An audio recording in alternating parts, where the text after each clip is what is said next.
By the end of this video, any risk that would have made you broke by the end of next year is going to vanish. And I'm going to show you how. 1. 70% of Americans are living paycheck to paycheck. Don't be one of them. 2. Use the rule of 5 if you don't want to be one of them. 3. Use my advanced rule of 5 if you want to start investing your wealth and prevent that barrier between you and the ultra rich. And 4. Hit that like button as hard as you can to beat the YouTube algorithm, because I'm going to go fast. You're going to learn a lot. That's Professor Meatball. My name is Andrew, and let's get going.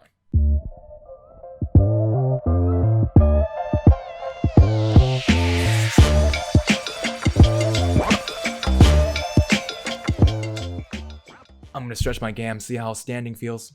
Why are 70% of Americans living paycheck to paycheck? You are in the land of the free opportunities, free enterprise, and free grinding. Grinding to make yourself a better life, find some time where you can learn some more, do some more, be more than your parents were, than their parents were, and relatively from wherever you are, that is a goal worth having. I'm a first-generation immigrant, or you might say a 0th generation American. My parents brought me here when I was young and gave me a very clear understanding of exactly what they are hoping for. Success. Success in the ways that Asian parents mostly care about, being a doctor and being a lawyer. Have you ever thought about why doctor is so important as a status symbol to these Asian immigrants?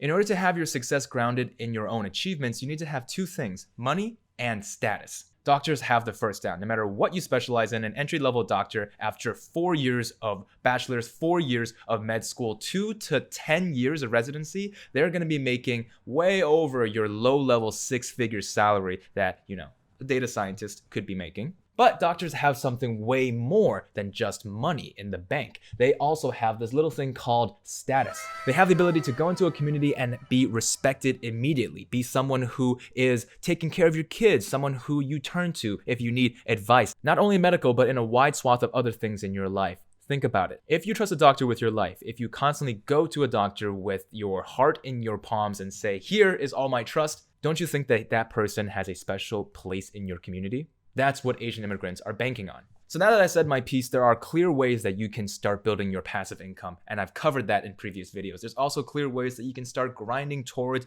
more money, more financial security wherever you want to get started.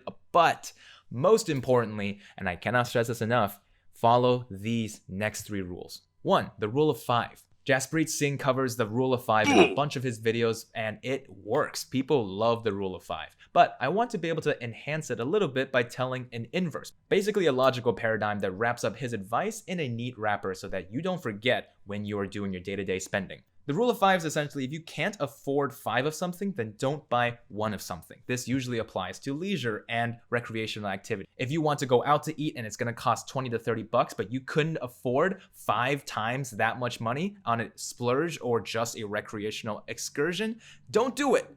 Don't buy a $5 footlong if a $25 5-foot-long sandwich is something you cannot afford as of right now. This applies to a ton of things in your life, and most of them give you pleasure.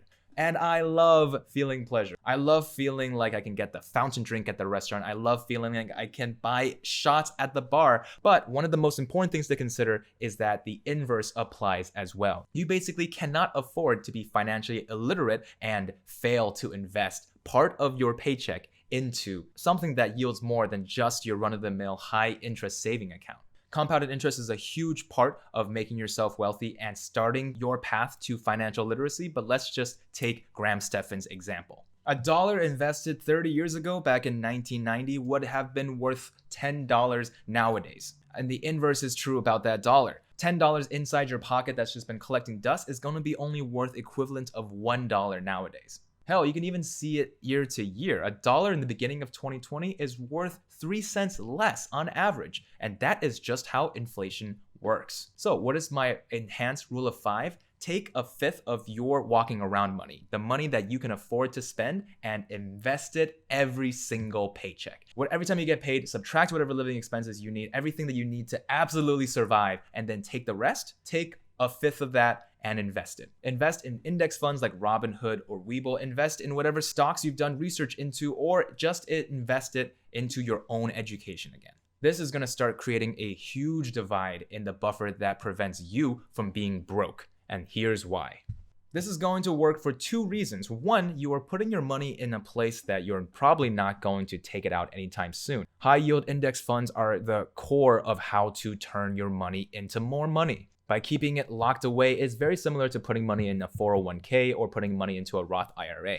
This is just going to be money that is set aside for future you, and you're not going to be able to spend it on something frivolous like money that hangs out in your pocket. Money is meant to be spent. It is a financial account in your mind whenever you have it hanging around the house or in your wallet. Now, that said, money inside an investment account is meant to grow. So that is already put away in your mind as money for future you, not for current you. The second reason why the enhanced rule of 5 works is that it is proportional to how much money you take in. Of course, in an ideal world, you put away all of your walking around money, but this is not ideal or rational or even logical. Sometimes you need money on hand in order to take care of emergencies or just to have a normal human life and have a little bit of fun. That's okay. 80% of your walking around money can still be yours. I'm just saying to take 20% of it and put it somewhere safe. If you're not sure where to put it, I have plenty of videos down below that's going to show you where. Check out my channel because there's a ton more stuff down there. Building a budget does not necessarily mean that you have to earmark money for food and water and electricity and other minutia of details that is going to hurt your brain, hurt your recreational time, and hurt your wallet over time. And if you take any of the facts and figures from this video away, just remember that people making above 6 figures also have it hard. The same Nielsen study that found that 74% of families making less than $50,000 are living paycheck to paycheck also found that 1 in 4 families making over $150,000 are also living paycheck to paycheck. You might need your next paycheck, and that's okay. Some of us can't afford to invest 50 to 100% of our incoming money to future us. But if you start putting away just a fifth, 20% into somewhere safe for the future you, you're really going to turn around to appreciate past you. If this video resonated with you, hey, give it a like. That means something to me. What does it mean? It means that I should keep making videos exactly like that. If you want to tell me what you thought below in the comment section, I'd appreciate that because I read every single one. I'm a small channel, so I have to. I respond, I give you a little piece of my day. If you want to be shouted out on this video, then go ahead and take a screenshot of this video, post it to your Instagram story, tag me, Andrew Mo Money, and you can get a chance to be featured in one of these videos. Hit that subscribe button if you're new here for Professor Meatball because he's in basically every single video. You can't miss him. Battle axe guitar strumming Andrew is here to say thank you. I wanted to take a moment to say what I'm thankful for because Thanksgiving, Black Friday is tomorrow. I'm sure you guys got a lot of shopping to do. The main point of this section is to say I shout out a lot of different creators. I shout out people like my patrons. But today, all I want to say is I'm thankful for you. I'm thankful for the opportunity to start growing this small and humble YouTube channel. I'm thankful for the diverse audience that you guys clearly are. People who are investing in themselves, making important decisions, spending the time to watch these videos, and giving me a chance to have this platform and teach you guys a couple of things I've been able to learn in 25 years of my life. My birthday is coming up. I'm planning to make a big announcement for my 26th to make a goal for myself before I turn 30. But until then, I wanted to show you something like this. This is my playbill of the Hamilton musical. It's signed by every cast member of the San Francisco cast. And I've been able to be lucky enough to see Hamilton almost half a dozen times, most of them here in the Orpheum Theater.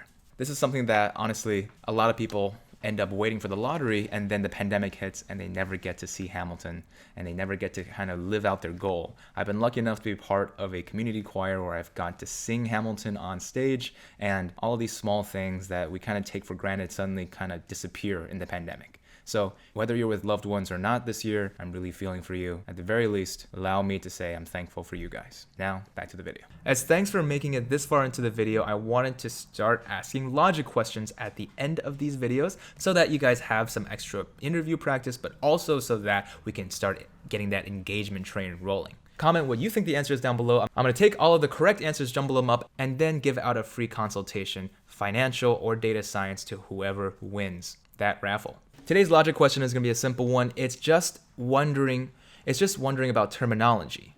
How do you define overfitting?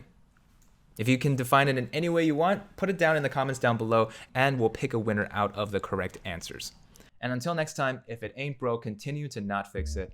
My name is Andrew. Peace.